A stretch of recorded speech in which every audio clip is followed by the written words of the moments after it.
So when I was 19, I kind of a little bit stole a truck. Yeah. And I had help. And so, of course, there's that. I have one brother, and he's 2.5 years younger than I am. And he and I take turns being the angel and devil of the family. Like, there's always one of us that's the black sheep, and one of us that's the do-gooder. And we take turns.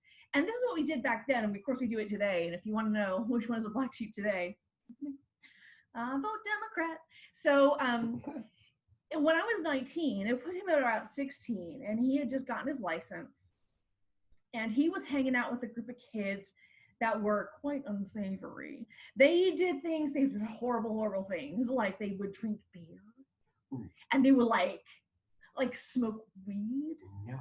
And just really terrible things that I'm sure nobody on this Zoom has ever done. Like, really horrible things. And so and my mom and dad were kind of on to him, but he never gave them like hard evidence that he was doing really bad things. They just sort of had this inkling about his friend set. So one Friday night, he came to my mom and dad, and he asked to borrow the truck. He had his license, but not his own vehicle.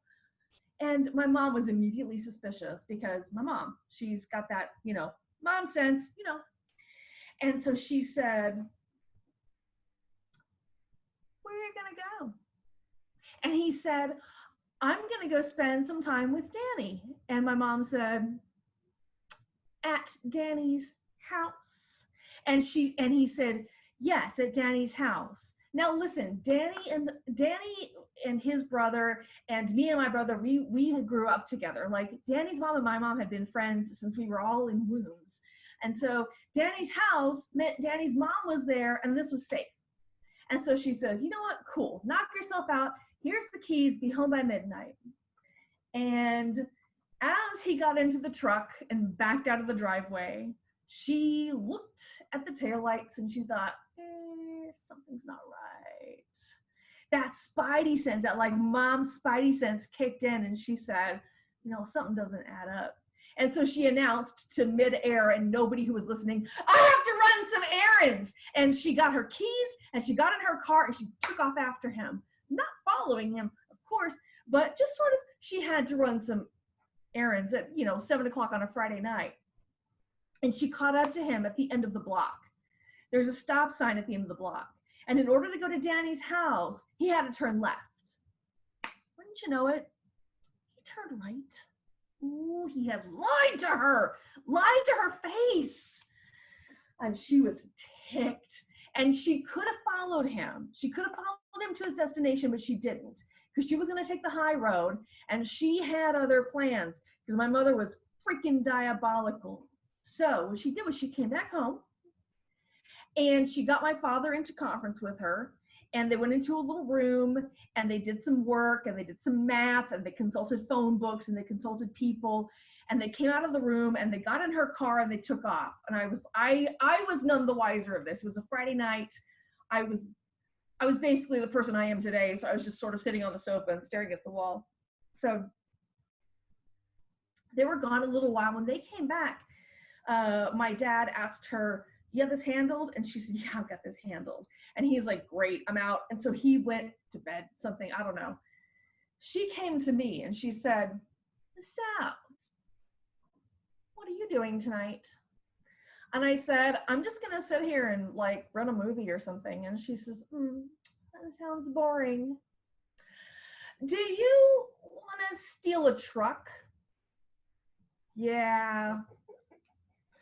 My mom was the devil. Okay, so she loved playing little practical jokes on people. She's always loved this her entire life. But when she had kids, she would play jokes to teach us a lesson. So what we were going to do was we were going to go steal my dad's truck to teach my brother a lesson, to not lie to her when it comes to telling them where he's going, and then going to hang out with the wrong crowd and smoke weed and drink beer. It's evil, evil things.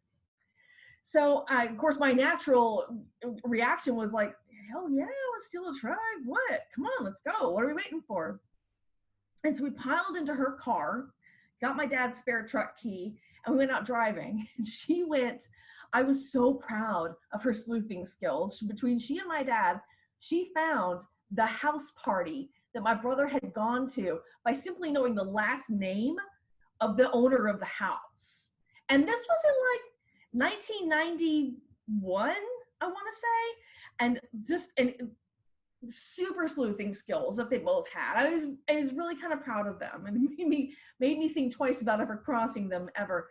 So we drove around, and it was a few miles from our home, and we went up one street and then we went down another street. Sure as sugar, there's my dad's truck parked out in front of a really loud house party with a whole lot of underage drinking. And she says, okay, and she turned off her lights and she coasted up the street, and she's like went in neutral, like right past the truck. And I got out of her car and I got the spare key, and I'm like, I got this. And I shut the car very quietly, and I got into the truck and I started it, no lights, and I coasted to the end of the block to the stop sign, and I proceeded from there. Now, we had worked this out, she and I, because she's a prankster by trade, almost. And so she knows this. She knows to anticipate my brother's next steps. And so we couldn't just take the truck home. That's just too easy. And we can't just like stash it somewhere random, because like we would probably never find it again. We had to put it someplace where we could access it very easily. And the easiest place we thought of was the church. Now, our church was about halfway between our home and this house party, and nothing's happening on Friday night at the church. The parking lot is just shadows and secrets. And so she instructed me to park the truck at the church, like around the back of the building. You can't see it from the street. It's totally obscured, and nobody was going to be the wiser. And that's exactly what I did. I drove to the back of the church. I secured it there right next to the building. You can't see it from anywhere. I secured it, still have the spare key, got into her car, we went back to the house, and we waited. Because look, the worse he looks, the better I look, okay? So we waited, and we waited, and we waited, and we waited. And so my dad got bored and he went to bed, and I popped some popcorn. Like I was not missing any of this. And so my brother came home, weirdly, right around curfew, which we did not expect. And he walked in the door, and we all went, oh, hello? And he said, oh, hello. It was very tense. Cut the air with a knife. And my mother started right in, and she had him right where she wanted him. And she said, so, how was your evening? And he said, it was really nice. I really enjoyed myself. And she said, okay, really?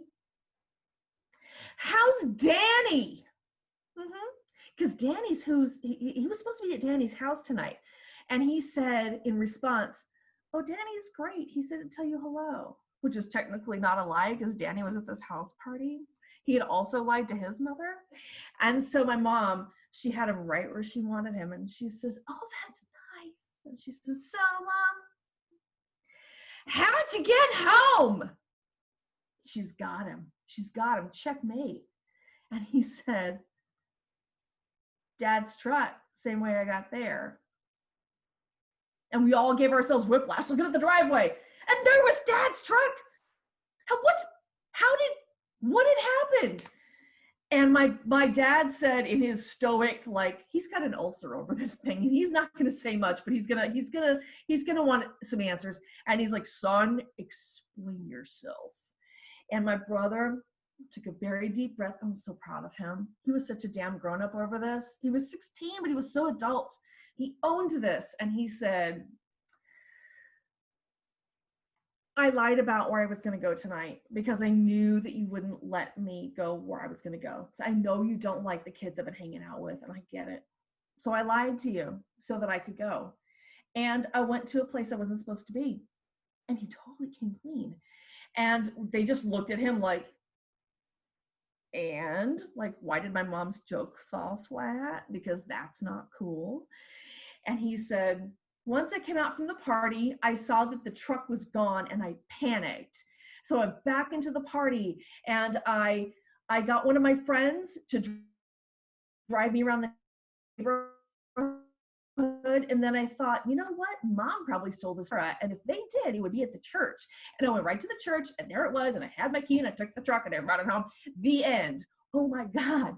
And my dad said, well, you are so grounded. And I was just jaw on the floor, like, I can't believe you did this and you owned it. And my mother couldn't say anything because she had been bested by her own blood. She is the master prankster. And like, look, I was the one in private school. I was the one with the good grades. I was the one in the gifted programs. But dang it, my brother was the one that let her know that night that she had met her match. Thank you.